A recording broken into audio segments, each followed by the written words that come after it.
Hello there, ladies and gentlemen, Sigval here, welcome back to another video. So in this one we're gonna test out the DC Universe Superman with the Puppet of Zatanna artifacts.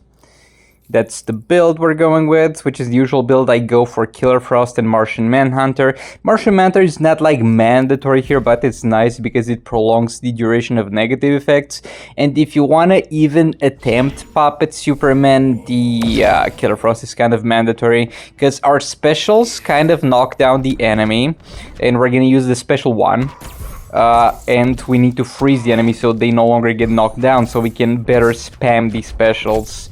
The reason why I'm gonna use the special one over the third special is because it's not that much of a difference in damage in terms of them, and the special one is so much faster animation. And because we're using Killer Frost at the start, we're not gonna just spam specials, we're gonna actually do a little bit of an effort to hit the enemy. And looking back on it, I think I could have done a little bit more damage if I focused at the start of the fight a bit more on getting a full Kryptonian power bar, the red bar over there, because if it's full when we do a special, we're gonna deal percentage hull damage. Spamming this a little bit so that we don't lose Puppet. That did super move there. Now I'm gonna keep pushing him back to the corner. And I also need to hit him again, because there's the Killer Frost buff. We have only half of it so far. And it applies to everything. It applies to our special damage, but we need to do basic hits in order to stack it. And we're almost done with it. Just a few more hits. I know what's up with the Killer Frost freeze. Sometimes it lasts so many hits, sometimes it's just over. And we're done with that. Now I'm soon gonna transition to just spamming special one. At some point I'm gonna try a third special, so with special one we deal for now kind of 12 mil per hit. And yeah, look how much time that took, and it also did 12 mil.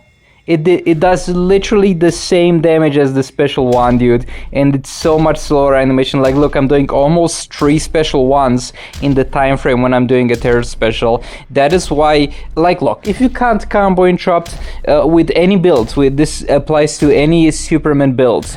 If you can't combo interrupt, then you're gonna be fine doing the third special. It's okay, you're gonna get that unhittable. But if you can combo interrupt, you should never ever touch the third special, because it's wasting so much of your time. And the second problem with it, other than the big animation, is that it backs you away from the enemy. And you might be like, oh, that's no big deal because I got a reflective shield, I'm immune to damage, it doesn't matter that I'm backed off. It does matter, because if you are away from the enemy, what's gonna happen is the enemy is gonna do a jump attack, and after they do a jump attack they might do a special, and again, you're unhittable. You don't care about taking damage, but you care about wasting time, because you only get 3 minutes per fight. And if the enemy gets windows where they might use specials and waste like 5 seconds of your time, that's a lot of damage lost. But yeah, overall I did this just for fun, just to show people how this is going. Our peak damage values are somewhere around 15 to 17 to 20 mil per special one. Probably could have done a little bit more damage if I played this a little bit better, or maybe with a little bit of a different team setup. But Puppet is definitely not the go-to artifact for my man Superman, and he's doing well with so many artifacts. So far Puppet is the worst one performing, and there's absolutely no problem with that. Over here we got Manta and Beast Boy.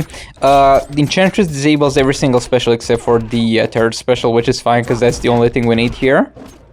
Gonna spam it a little bit to get some nice negative effects stacked up before I do super move. Okay, super move done. We're gonna go all the way to 40 combo, and we're gonna start dealing some massive damage over here. All the way out to 45 mil so far.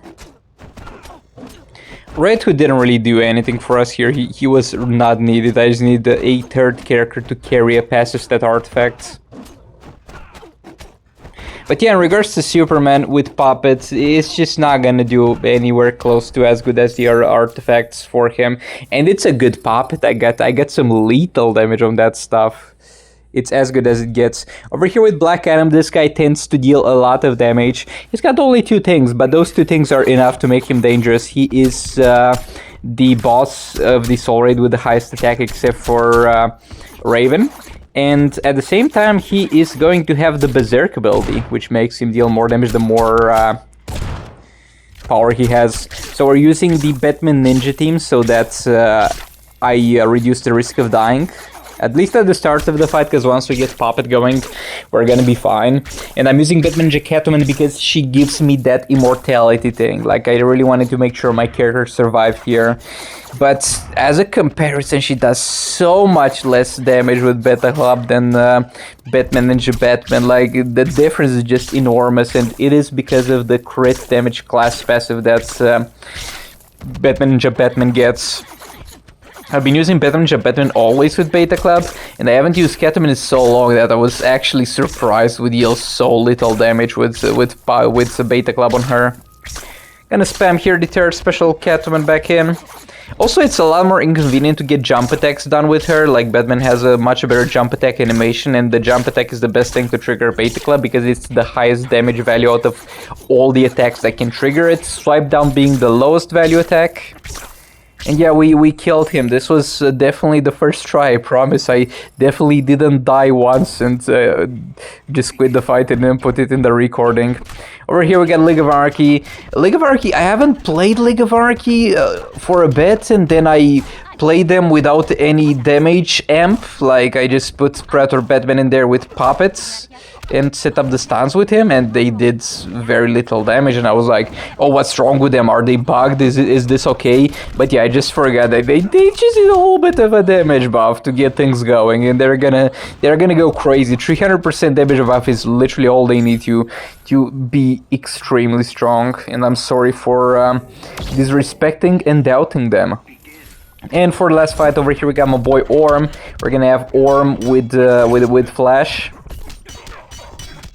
And we're gonna push this guy to the corner. I'm probably gonna try to get Orm a higher star rating, because he's gonna get much better with star rating, and at 3 stars I'm kinda struggling with 2 billion damage.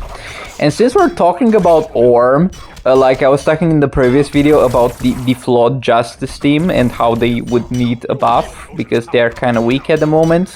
And then some guy in the comments was like, dude, they deal so much damage with Gemstone, what are you talking about?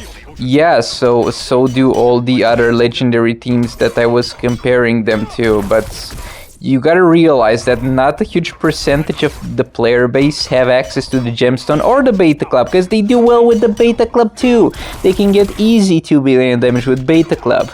But over here, I'm kind of trying to judge them more on the free-to-play side of things, because the pay-to-win side of things, especially if you got both Beta Club and Gemstone, is kind of irrelevant at this point.